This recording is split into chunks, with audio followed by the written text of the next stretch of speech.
The Donald Trump vowing to donate his Social Security, is the one where right before Chris Christie, but this is also the one where it starts with Dana Bash asking a question about Social Security. Now, this is it's one thing.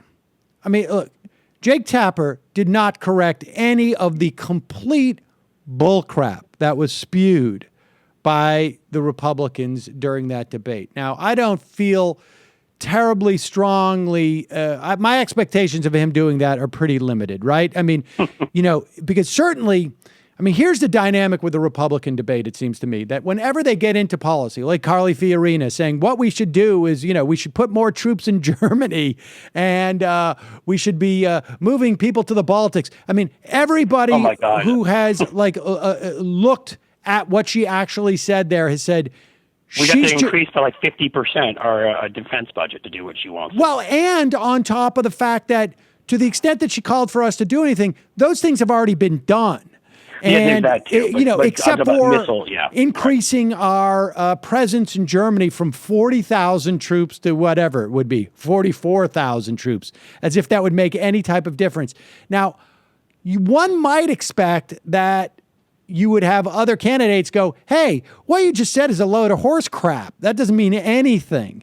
But the fact is that during a Republican debate, particularly these debates, policy is irrelevant, and it's irrelevant to the voters. Donald Trump knows that. He's said it explicitly in other venues, but they all know that. They just espouse word salads so that there's a perception that they know what they're talking about. It's sort of like the Paul Ryan playbook. But here is Dana Bash espousing bull crap. Here you'll hear her question about Social Security. I know it'll drive you crazy. This is Dana Bash from CNN, basically offering up the fantasy that Social Security is going to go insolvent. I know. It doesn't. So many damn that word times. that doesn't even. What I just stated doesn't even mean anything. It's a non sequitur. But here she is saying it, and Trump responding. Once or twice that you are really rich, and you are by far the richest person on this stage.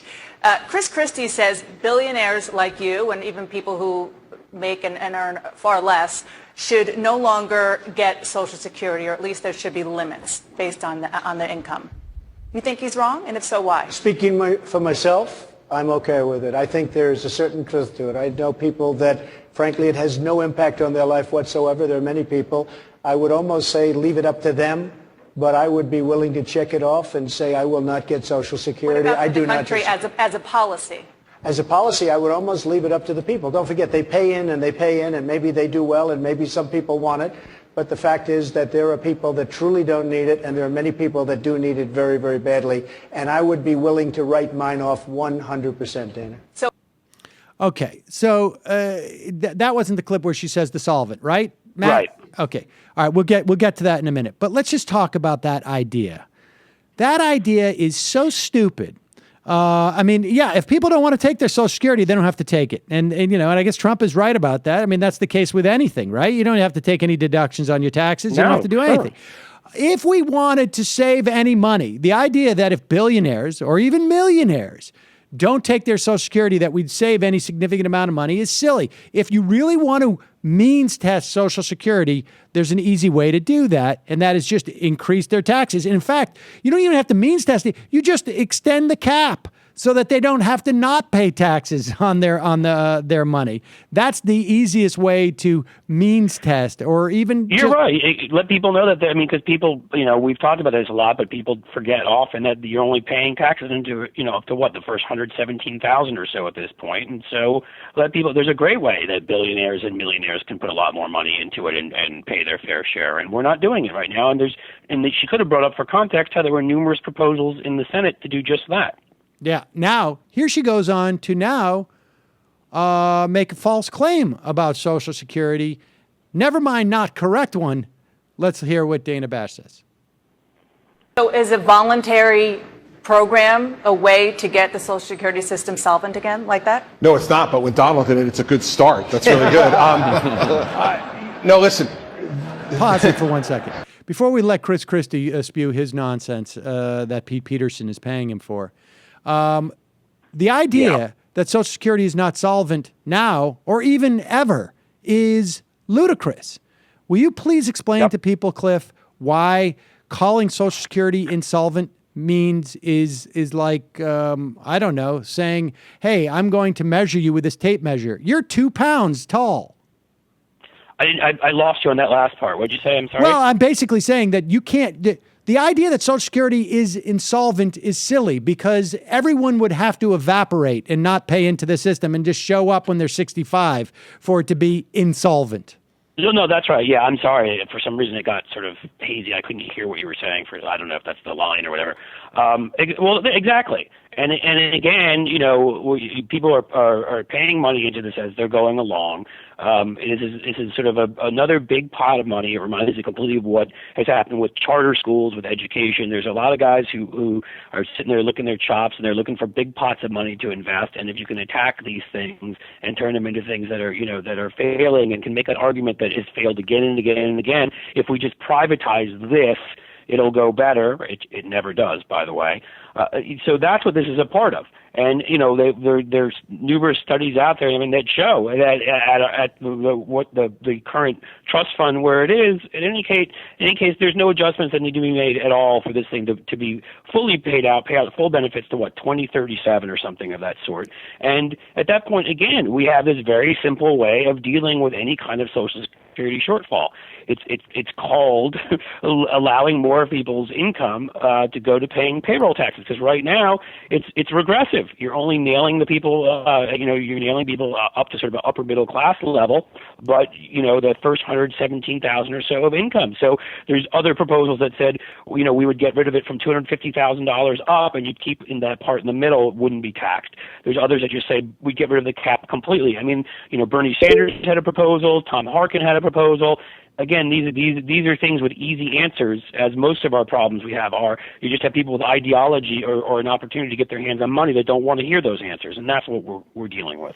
It's 2033, I think, the trust fund is solvent to, and then after that it's, I think, around 22%. 75% of its benefits right. is what it would pay if we did nothing. Nothing. I've heard that debated. I think it's between 2033. I've heard 2035. Well, 2033, there's three measures that the trustees use. They use an A scenario, a B scenario, and a C scenario.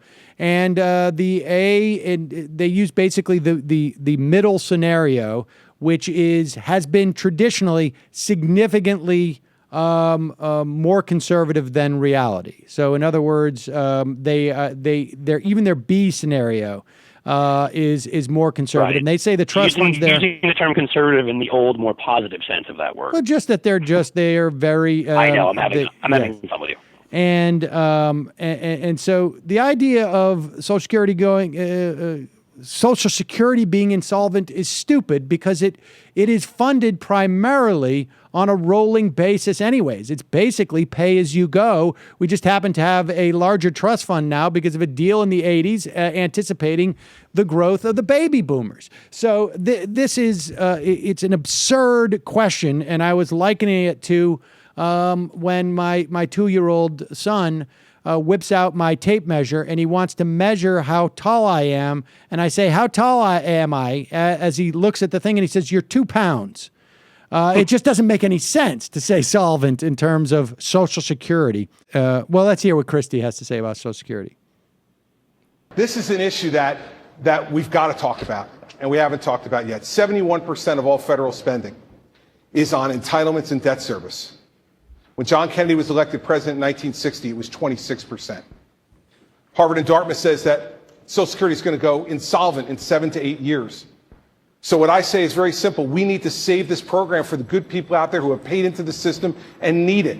And if that means making sure that folks like Donald and many of us on this stage don't get it, that's the right thing to do, because here's what Hillary Clinton's going to want to do. She's going to want to put more money into a system that has already lied to us and stolen from us. This government doesn't need more money to make Social Security solvent. We need to be not paying out benefits to people who don't really need it. We need to protect the people whose Social Security means the difference between picking between heat and rent and food That's why I put out the proposal, and that's the people I'm trying to protect. All right, let's stop it there. Now, this is an incredibly cynical and craven approach to this.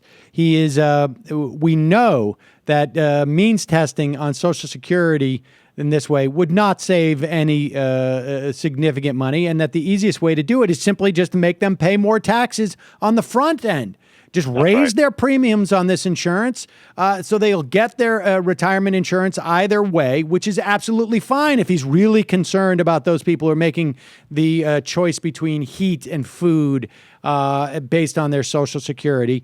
And also, let's be clear that this guy who is so concerned about what the government's spending and government debt and all the rest, Chris Christie, is somebody who, as a U.S. attorney, had the most unexplained expenses, where he would go, supposedly, doing the government's work and stay at a $4,000 a night hotel, because that's Chris Christie, and we'd all have to end up paying for it. Out of all the U.S. attorneys in all of the states, he had the most unexplained. I mean, so I get a little tired also when it's the hypocrisy too. It's sort of like, yeah, you're not a good messenger for that, pal. You're really not. Well, I still contend that he's getting his funding from Pete Peterson after Ken Langone, the billionaire from Home Depot, basically said, he's a nice guy, but I'm not going to waste my money on a guy who's probably going to be sitting in federal penitentiary by the time this thing's over. Now, Langone didn't say the federal penitentiary line, but, he's. I wouldn't be surprised. I wouldn't be surprised if you're right. But with all these guys, I think that the question is, at any given time. I mean,